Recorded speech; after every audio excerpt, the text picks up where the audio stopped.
सब साथियों को नमस्कार, जय श्री राम, जय मां भारती। जितने भी मेरे भाई बंधु हैं जो doctor B R. Ambedkar law university Jaipur के जो विद्यार्थी हैं, कृपया करके वह विद्यार्थी इस चैनल को भी सब्सक्राइब कर ले और इसी वीडियो के कमेंट बॉक्स में जाकर और डिस्क्रिप्शन में जाकर जो नॉन ऑफिशियल चैनल है टेलीग्राम पर doctor B R. Ambedkar law university Jaipur का, तो उसको भी सब्सक्राइब कर ले, अन्य विद्यार्थियों को भी भेज दें। आज का जो मुद्दा है वह मुद्दा ये है कि हम एलएलबी की कॉपियों में कैसे लिखते हैं, आखिर कि हमारे नंबर नहीं आते, कारण क्या है। तो ये मैं बिल्कुल क्लियर कर दूंगा इस वीडियो में, कृपया शुरू से लेकर अंत तक बने जरूर रहना। आज का जो मुद्दा है वह है एग्जाम कॉपी। एग्जाम कॉपी, जब भी कोई प्रश्न आता है, मान लो कि एलएलबी फर्स्ट ईयर का प्रश्न आया, भारतीय संविधान की प्रमुख विशेषताएं बताइए, प्रश्न था। प्रश्न भारतीय संविधान की विशेषताएं, यह प्रश्न था। किसमें? एग्जाम में, पेपर में हमारे ये क्वेश्चन था। अब कई विद्यार्थी क्या करते हैं, उठा के और सारे का सारा चिट्ठा एक में डाल देते हैं, इसमें डाल देते हैं। तो क्या करते हैं एग्जामिनर, इसको कैंसिल कर देते हैं। समझ गए? अब आपको क्वेश्चन कैसे लिखना है वो आप देखते जाएं। प्रश्न था भारतीय संविधान की विशेषताएं, भारतीय संविधान की प्रमुख विशेषताएं। तो शुरू में क्या करना है आपने, नंबर 1 याद रखना, भूमिका। इसका अर्थ क्या होता है कि इस प्रश्न का अर्थात अर्थ क्या है, शॉर्ट में बताना है, बिल्कुल शॉर्ट में बताना है आपको। ये क्या है, भूमिका। इसमें जैसे हमने लिख दिया भारतीय संविधान एक लोकतांत्रिक देश की बहुत बड़ी मिसाल है, जो संपूर्ण विश्व में क्या है, मानवता के साथ साथ लोकतंत्र की मिसाल है। भारतीय संविधान को 2 वर्ष 11 माह और 18 दिन में लिखा गया। ये किसने लिखना है? भूमिका में। भारतीय संविधान को लिखने में 299 व्यक्तियों का विशेष योगदान था। इसके बाद इसी भूमिका में लिखेंगे भारत का संविधान पहले था वो जम्मू एंड कश्मीर को छोड़कर संपूर्ण भारत पर लागू होता है। अब इसके बाद में आइए क्या लिखेंगे, भूमिका, ये तो क्लियर होगी। इसके बाद में भारतीय संविधान की प्रमुख विशेषताएं निम्नलिखित है, ये डाल दिया से।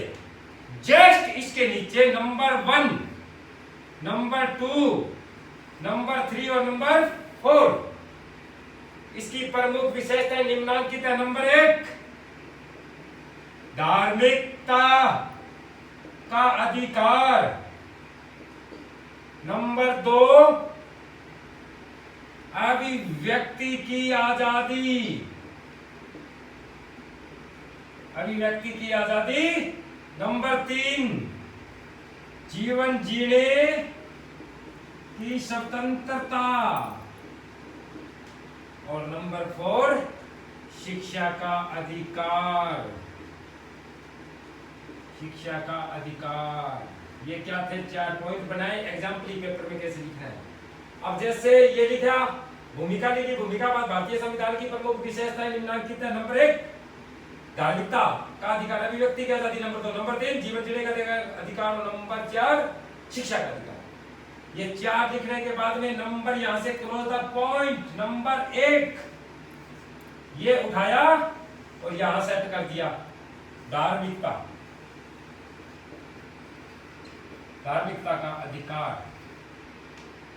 का अधिकार। इसके जस्ट कॉपी में ऐसे लाइनिंग करो और उसके बाद में यहां से शुरू कर दो धार्मिकता का अधिकार जो भी है। इसके बाद में आप एक अनुबंध कर सकते हो, लास्ट में जाकर अनुबंध, और एक अपवाद भी लिख सकते हो इसका। एग्जाम्पल जैसे धार्मिकता का अधिकार, भारत के प्रत्येक व्यक्ति को किसी भी धर्म, किसी भी जाति, किसी भी संप्रदाय, किसी भी पंथ, किसी भी मजहब में जाकर धार्मिक तौर पर वह रीति रिवाज अपना सकता है, ये भारत का संविधान उसे इजाजत देता है। लिख दिया।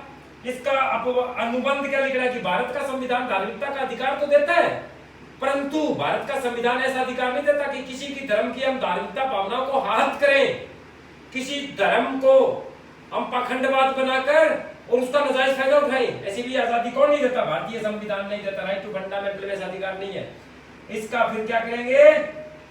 अनुबंध। अनुबंध का मतलब भारत का मौलिक अधिकार, धार्मिकता के अधिकार को प्रत्येक व्यक्ति को इसलिए दिया गया है कि कोई भी मानव किसी भी गुरु, किसी भी फकीर, किसी भी संत, किसी भी महात्मा को पूज सकता है, उसके अच्छे मार्ग, बताए गए अच्छे मार्ग को फॉलो कर सकता है। अनुबंध में ये जरूर लिखना। अगर इतना आपने लिखा है, चाहे 2-2 4-4 लाइन ही है, तो जरूरी नहीं है।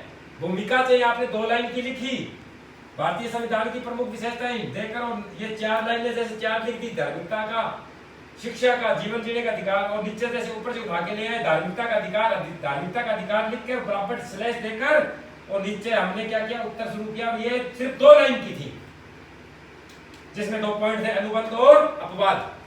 अगर इतना लिख दिया तो दुनिया की कोई ताकत नहीं है जो 20 में से आपको 20 नंबर ना दे, मैं गारंटी देता हूं। और ऐसी वीडियो आने वाले समय में बहुत और आएगी, और जो ऑन स्क्रीनिंग क्लासिंग है लाइव स्ट्रीम में, वह इसी बोर्ड के माध्यम से आपको समझाई जाएगी। धीरे धीरे सब विद्यार्थियों से इतना अनुरोध करूंगा कि एक एक पॉइंट सीखे आप सब विद्यार्थी, तो आपका जीवन सक्सेस जरूर होगा। और सब साथियों से प्रार्थना करूंगा कि कृपया करके एलएलबी के जो नोट्स हैं वह सारे के सारे इसी डिजाइन के हैं, तो आप वह भी लीजिए और पढ़ लीजिए। सब साथियों से नम्र निवेदन रहेगा, और जितना हो, अगर ये वीडियो पसंद आए आप सब साथियों को, तो कृपया करके एक लाइक और एक कमेंट जरूर करें, और अपने 10-12 मित्रों को ये वीडियो शेयर जरूर करें। जय हिंद, जय भारत, जय मां भारती।